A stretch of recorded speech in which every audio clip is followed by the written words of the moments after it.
जोरदार तालियां हो जाएं।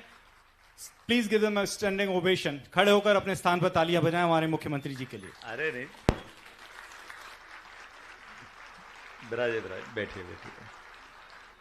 परम पूज्य दादा गुरु, आपके चरणों में प्रणाम।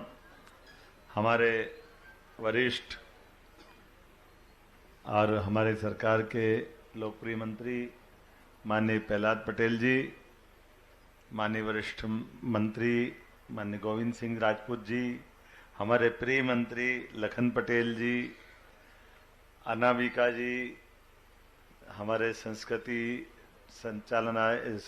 टीवी के, संस्कार टीवी के, और इस सचिन जी पास में, मैं आप सबको, पूरे मंच को प्रणाम करता हूं और आप सबको भी दोनों हाथ जोड़ के प्रणाम करता हूं। मैं भी पूछ रहा था कि ये बुंदेलखंड, खंड मतलब तो हिस्सा, ये बुंदेल शब्द कहां से आया? ये मेरे मन में जिज्ञासा थी। तो ये बूंद से बुंदेल आया या कोई बुंदेल की दूसरी कहानी है? क्या है सचिन?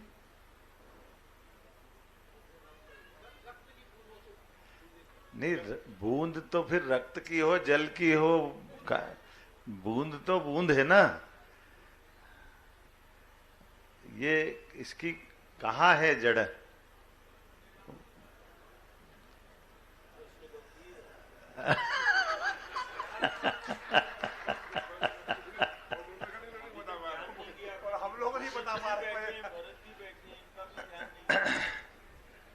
जैसे हमारे मस्तक पर तिलक लगाते हैं, तो तिलक लगाने की ये जगह आज्ञा चक्र पे हमारा रोली, कुमकुम, चंदन जो भी हम लगाते हैं, तो ये लगाने का ये जो स्थान है, ये भी तो बूंद ही है ना,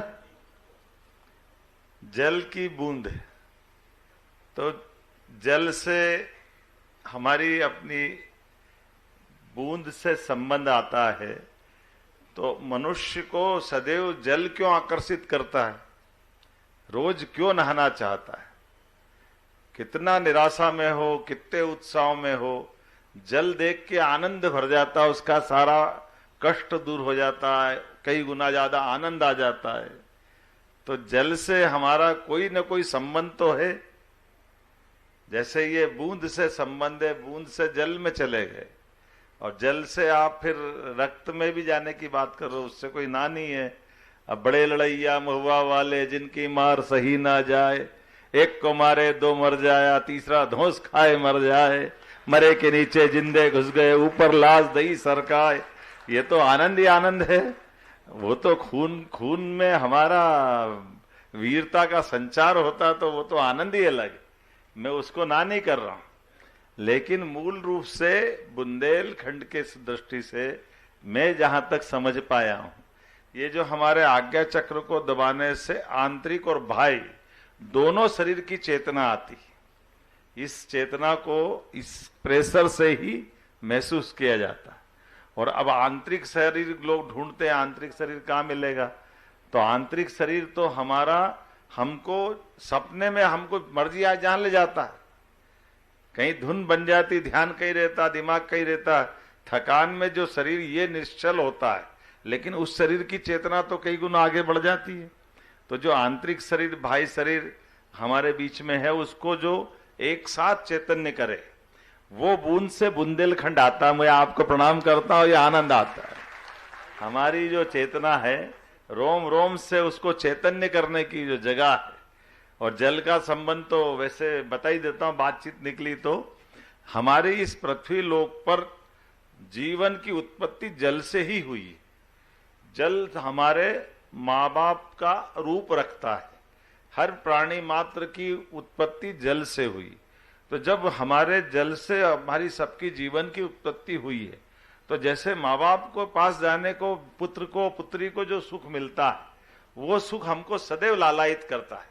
हमारे सारे कष्ट मिट जाते हैं हमारे अभिभावकों की गोदी में जाने के बाद ही, वो जो आनंद आता है। ऐसे ही हमारे जल से एक बार जीवन की उत्पत्ति हुई, तो व्यक्ति के 24 घंटे में एक बार स्नान करने से वो अपने उस काल तक पहुंच जाता है।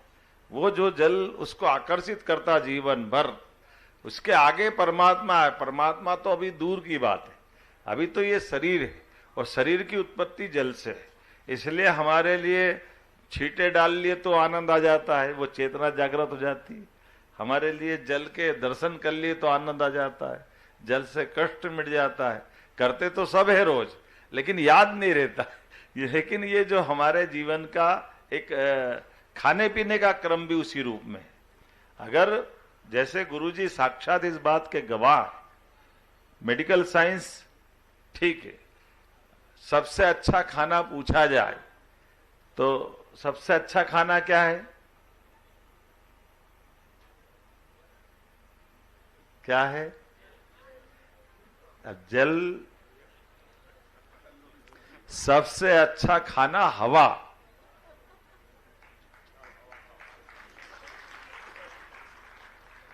शुद्ध वायु, ऑक्सीजन। और ये अभी कोविड के दौर में हमने सबने देखा है। हमारे लिए खाने के क्रम को अगर देखोगे तो ध्यान में आएगा। ये महाराज जी की अपन लीला देख सकते सामने से तो ध्यान में आएगा। यत पिंडे तत् ब्रह्मांडे, ये हमारा वेद वाक्य है।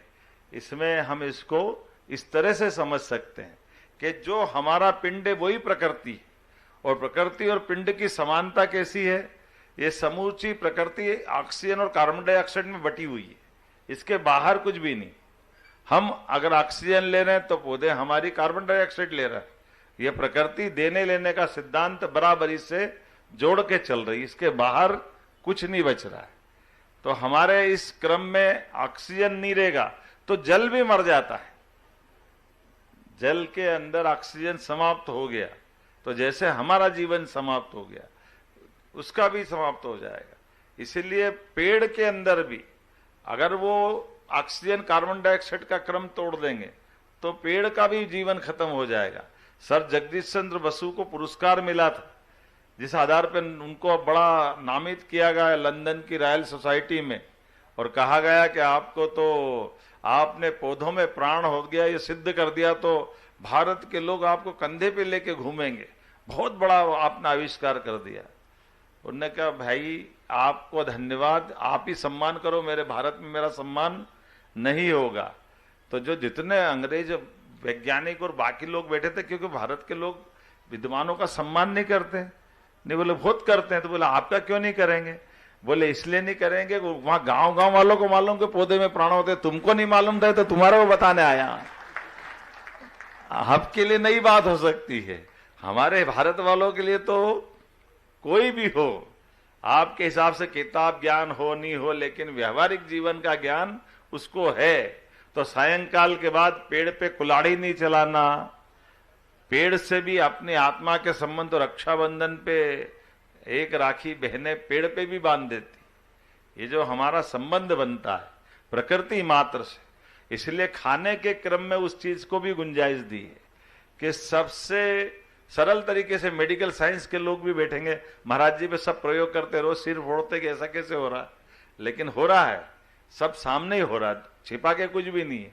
अब बहुत सरल सूत्र भी है, जैसे हम अगर बगैर खाए जीना तो 30 दिन तक जी सकते हैं, तो खाने की लिमिट 30 दिन की, और बगैर पानी पिए 7 दिन तक। 7 दिन के बाद हम अपनी चेतना से बाहर चले जाएंगे, लेकिन सांस बंद कर दो तो 1 मिनट के बाहर जा सकते हो क्या?